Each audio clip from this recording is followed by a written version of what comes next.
students, welcome back to the classes of English. Today we will be studying the topic letter writing. Letters, as you know, two types के होते हैं. One are the formal letters and second are the informal. Informal letters जो होते हैं, they are written, किसे लिखे जाते हैं? To your friends, family members या relatives को इस तरह से लिखे जाते हैं. तो इनकी लैंग्वेज भी बहुत अनौपचारिक होती है. ओके, और इस टाइप के जो लेटर्स हैं are very less in use nowadays, उनका प्रयोग बहुत कम हो गया है. Second type of letters are formal letters. Formal letters, इन्हें हम ऑफिशियल लेटर्स भी कहते हैं. ओके, ये लेटर्स आप किस किस को लिखते हैं? लाइक प्रिंसिपल को, कलेक्टर, मैनेजर, डायरेक्टर या और किसी भी अथॉरिटीज, किसी भी अधिकारी को जो लेटर लिखा जाता है that is called formal letter. इसकी जो लैंग्वेज है वो भी फॉर्मल होती है, औपचारिक होती है. ओके, नाउ फॉर्मल लेटर्स में कौन कौन से लेटर्स इंक्लूड होते हैं? तो हम बात कर सकते हैं job applications, letters to the editors को लिखे जाने वाले letters, business letter and complaint letters. Okay, और या इसी तरह की कोई भी ऑफिशियल लेटर्स जो हैं they are included in formal letters. Okay, today we will be studying formal letters और फॉर्मल लेटर्स में भी हम पढ़ेंगे letter to the editor. Okay, तो फॉर्मल लेटर्स जो हैं उनका आपका एक फिक्स फॉर्मेट है. अगर आप इस फॉर्मेट को एक बार तैयार कर लेते हैं तो ज्यादातर आपके फॉर्मल लेटर्स में थोड़े बहुत चेंजेस के साथ आपको यही फॉर्मेट यूज करना होता है. तो देखिए, सबसे पहले जब आप लेटर लिखते हैं, इमेजिन ये आपकी कॉपी है. Okay, and you have to start with the left side of your copy. आपकी कॉपी का जो सबसे लेफ्ट मार्जिन है वहां से आप स्टार्ट कीजिए. सबसे ऊपर आप लिखिए सेंडर्स एड्रेस. जो व्यक्ति लेटर को लिख रहा है उसका एड्रेस मैक्सिमम 3 लाइन्स में. ओके, 3 लाइन में. सेकेंड नंबर पे आपको लिखनी होती है डेट. ओके, डेट का फॉर्मेट क्या होगा आपका? सपोज आज की डेट है 25 नवंबर 2020. Okay, like this, date, name of the month and year. इस तरह से आप लिखें. बीच में हाइफन लगा के, डैश लगा के या डॉट लगा के आप डेट को ना लिखें, इसी फॉर्मेट में लिखें. After that receiver's name, designation, address. जिस व्यक्ति को आप लेटर लिख रहे हो उसका नेम या डेजिग्नेशन, डेजिग्नेशन यानी पद, वो किस पद पर है? प्रिंसिपल है, हेडमास्टर है, कलेक्टर है, बैंक मैनेजर है, और साथ ही साथ उसका एड्रेस. ये भी आपको सम अप कर देना होता है मैक्सिमम 3 लाइन्स में, ज्यादा से ज्यादा 3 लाइन में. After that you have to write subject. फिर आप लिखें सब्जेक्ट, जिसे आप लिख सकते हैं 4 to 6 वर्ड्स. आपका सब्जेक्ट 4 से 6 वर्ड्स में खत्म हो जाना चाहिए, उससे ज्यादा लंबा ना हो. After that salutation. सैल्यूटेशन आप डियर सर बोल रहे हैं, डियर मैडम बोल रहे हैं. Okay, respected sir, respected madam. तो इस तरह के जो वर्ड्स हैं वो यहाँ पर इंक्लूड होंगे. Okay, after this you have to start your letter. आपको लेटर स्टार्ट करना है. उसकी जो मेन बॉडी है उसको लिखना है, जिसे आप कम्युनिकेशन भी बोल सकते हैं. आपको अगले व्यक्ति तक क्या बात पहुंचानी है, वो सारा कम्युनिकेशन आपको 7, 8, 9, 10 डिपेंड करता है कि आपका लेटर कितने मार्क्स का है, उसके अकॉर्डिंग आपको यहाँ पर लाइंस लिखनी है. आफ्टर दैट लास्ट में आप लिखेंगे थैंक गिविंग वर्ड्स, जैसे आपने लिखा थैंकिंग यू. उसके बाद yours truly, faithfully, sincerely, obediently. जिस तरह का आपका लेटर है, बिजनेस लेटर है या प्रिंसिपल को लिख रहे हैं, तो उसके अकॉर्डिंग आप इनमें से किसी भी वर्ड को लिख सकते हैं. लास्ट में सिग्नेचर, जो व्यक्ति लिख रहा है, एंड हिज नेम, और उसका नाम. ओके, सो ये है आपका फिक्स फॉर्मेट. ओके, तो चलिए आज की क्लास में हम लिख के देखते हैं how to write letter to the editors. Editors को लेटर किस तरह से लिखे जाए. ओके, नाउ सपोज आपके लिए एग्जाम में इस तरह से एक क्वेश्चन आता है like your area is facing hygiene and sanitation problem, write a letter to the editor of a local newspaper complaining about it. आपके एरिया में हाइजीन और सैनिटेशन, साफ सफाई की प्रॉब्लम है और आपको लोकल न्यूज़पेपर का जो एडिटर है, जो संपादक है, उसे लेटर लिखना है और उस बारे में कंप्लेन करनी है. चलिए लेटर स्टार्ट करते हैं. अभी हमने लेटर के फॉर्मेट में देखा था. सबसे पहले हमें चाहिए सेंडर्स एड्रेस. तो क्या सेंडर का एड्रेस यहाँ पर दिया हुआ है कि लेटर किसने लिखा? ओके, तो बिल्कुल नहीं दिया हुआ, ना उसका नाम है ना उसका एड्रेस है. तो आप अपने मन से बनाकर कोई भी एड्रेस यहाँ पर लिख सकते हैं. आपको वहां पर हाउस नंबर लिखना है, कॉलोनी का नेम लिखना है और किसी भी जगह का नाम, जैसे मैंने लिखा 20/13 Ramnagar Jaipur. Okay, sender address हो गया. उसके बाद आपको क्या करना है, एक लाइन यहाँ पर ब्लैंक छोड़ देनी है, खाली छोड़ देनी है, और उसके बाद आपको लिखनी है डेट. जैसे मैंने यहाँ पर लिखा है 25 नवंबर 2020.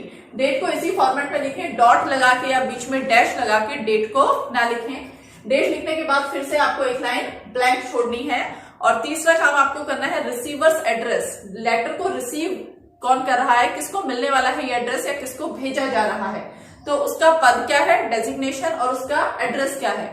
तो देखिए उस व्यक्ति का डेजिग्नेशन क्या है जिसको आप लेटर लिख रहे हैं, द एडिटर। ओके, आपको निश्चित रूप से द लगाना है किसी भी पद से पहले, जैसे the headmaster, the principal, the post master, तो यहाँ पर है द एडिटर। अब एडिटर कौन से न्यूज़पेपर का है, क्या उसका नाम है, तो हम कह रहे हैं लोकल न्यूज़पेपर, नाम नहीं है, अपने मन से किसी भी न्यूज़पेपर का नाम लिख दे। मैंने यहाँ पर लिखा है टाइम्स ऑफ इंडिया, क्योंकि आप जयपुर के हैं तो न्यूज़पेपर भी कहाँ के न्यूज़पेपर के लिए लिख रहे हैं आप, जयपुर। ओके, इतना काम हो गया आपका।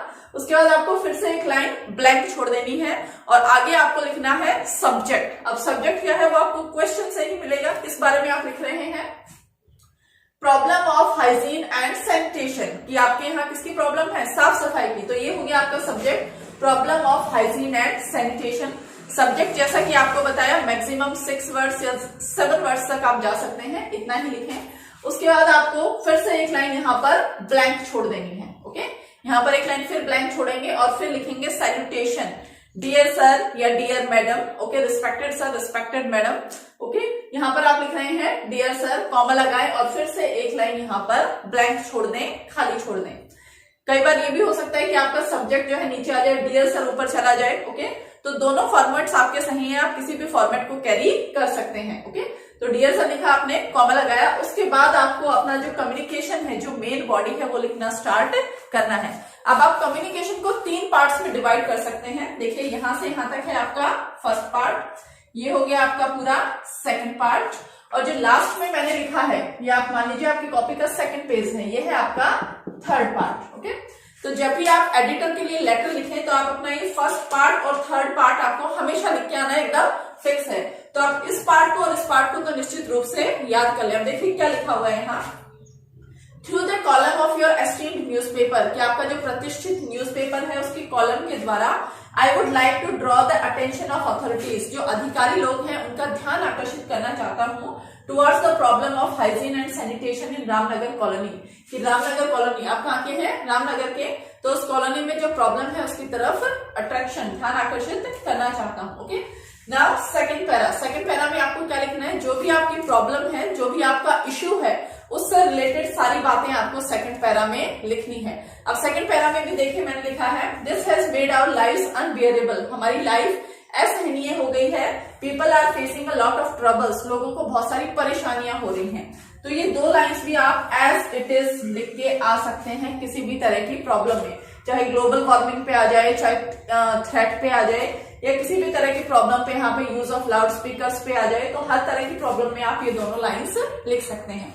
उसके बाद आपकी प्रॉब्लम क्या है, यहाँ पर हाइजीन और सैनिटेशन। अब कॉलोनी में साफ सफाई से रिलेटेड क्या क्या समस्याएं हो सकती हैं आप लिख सकते हैं, जैसे कि मैंने लिखा है the cleaning staff does not come regularly, साफ सफाई करने वाले नहीं आते, there are heaps of garbage, कचरे का ढेर है, dustbin are not placed, dustbin नहीं रखे हुए हैं, देन ड्रेन्स आर चॉक्ड, जो ड्रेन्स नालियां हैं वो बंद हो गई हैं, रोड्स आर ब्रोकन, रोड्स टूटी हुई हैं, वाटर कलेक्शन डिचेस, गड्ढों में पानी इकट्ठा हो जाता है, ड्रेन्स में, नालियों में इनवाइट्स मॉस्किटोज, जिसमें मच्छर आते हैं, एंड डिजीजेस, बीमारियां हो रही हैं लोगों में, पीपल आर कंप्लेनिंग, लोग ध्यान दे रहे हैं, बट नोबडी पेज अटेंशन, कोई उनकी तरफ ध्यान नहीं दे रहा। ओके, लोग शिकायत कर रहे हैं, कोई उनकी तरफ ध्यान नहीं दे रहा है। ये हो गया आपका सेकंड पैरा, जिसमें आपको उस सब्जेक्ट से रिलेटेड, उस प्रॉब्लम से रिलेटेड सारी बातें यहाँ पर आपको डिस्कस करनी है। तो ये 2 लाइनें आप फिक्स रखें, बाकी लाइनें आप अपने आपका जो सब्जेक्ट है, आपका जो टॉपिक है, उसके अकॉर्डिंग यहाँ पर चेंज कर दें। ओके, उसके बाद लास्ट में देखिए आपको ये जो 2 लाइनें हैं ये भी फिक्स रखनी है। ये लाइनें क्या हो जाएंगी, आई hope you will publish it in your newspaper, मैं उम्मीद करती हूँ कि आप इस प्रॉब्लम को अपने न्यूज़पेपर में छापेंगे, सो दैट ताकि द कंसर्न अथॉरिटीज में लुक, ताकि जो अथॉरिटीज हैं वो इस मैटर में देखें एंड टेक एनी एक्शन, और जल्दी ही कोई कार्यवाही करें। लास्ट में थैंकिंग यू, योर्स ट्रूली, आपका नाम यहाँ पे नहीं दिया हुआ, आप लिख दीजिए XYZ ABC 1 2 3 whatever you want to write. Okay, तो ये है आपका लेटर टू एडिटर। फिर से आपको रिमाइंड करवा दूं, sender's address, date, receiver's address, उसके बाद में सब्जेक्ट, उसके बाद में सैल्यूटेशन। फर्स्ट पैरा निश्चित रूप से लिख के आएंगे, लास्ट पैरा निश्चित रूप से लिख के आएंगे, सिर्फ बीच वाले पैरा को आप अपने थीम के, अपने क्वेश्चन के अकॉर्डिंग चेंज कर लें। ओके, चलिए अब इसी फॉर्मेट में हम एक और क्वेश्चन करके देखते हैं लेटर टू द एडिटर पे। जस्ट सी द क्वेश्चन और इसको किस तरह से हम चेंज करेंगे। ओके, नाउ सपोज आपको लेटर टू द एडिटर ही लिखना है और आपको क्वेश्चन ऐसे दिया गया है, your area has deteriorating condition of law and order, कि आपके एरिया में कानून व्यवस्था बिगड़ गई है और आपको इसी की कंप्लेन करने के लिए लेटर टू एडिटर लिखना है। ओके, चीजें सेम रहेगी आपकी। सबसे पहले सेंडर्स एड्रेस, उसके बाद एक लाइन छोड़ के डेट, एक लाइन छोड़ के रिसीवर्स एड्रेस, फिर एक लाइन ब्लैंक सब्जेक्ट। अब सब्जेक्ट क्या आएगा आपका यहाँ पर, deteriorating condition of law and order. Okay, ये हो गया आपका सब्जेक्ट। उसके बाद आपको लिखना है सैल्यूटेशन, आपने लिखा डियर सर। फर्स्ट 2 लाइन्स आपकी सेम रहेंगी। Through the column of your esteemed newspaper I would like to draw the attention of authorities towards the, किसकी तरफ ध्यान आकर्षित करना चाहते हैं वो चीज आप यहाँ पर चेंज कर दें। सेम आ जाएगी आपकी deteriorating condition of law and order in our colony, in our town, हमारे टाउन में। उसके बाद आता है आपका सेकंड पैरा, जिसके फर्स्ट 2 लाइन्स आप सेम रखें। This has made our life unbearable, इससे हमारी लाइफ अनबियरेबल, असहनीय हो गई है। People are facing a lot of troubles, बहुत सारी ट्रबल्स उन्हें फेस करनी पड़ रही हैं। The cases of rape, murder, chain snatching, chain snatch करने के, थेफ्ट के, चोरी के, रॉबरी यानी डकैती के, या फिर व्हीकल लिफ्टिंग, व्हीकल्स को उठाने के जो केसेस हैं वो बहुत सारे बढ़ गए हैं। Police staff is not sufficient, police staff भी पर्याप्त नहीं है। यहाँ पर भी आप लिख सकते हैं पीपल आर कंप्लेनिंग, कि लोग क्या कर रहे हैं, कंप्लेन कर रहे हैं। Okay, people are complaining but, लेकिन क्या हो रहा है, nobody is paying attention, but nobody is paying attention, कोई उनकी तरफ ध्यान नहीं दे रहा।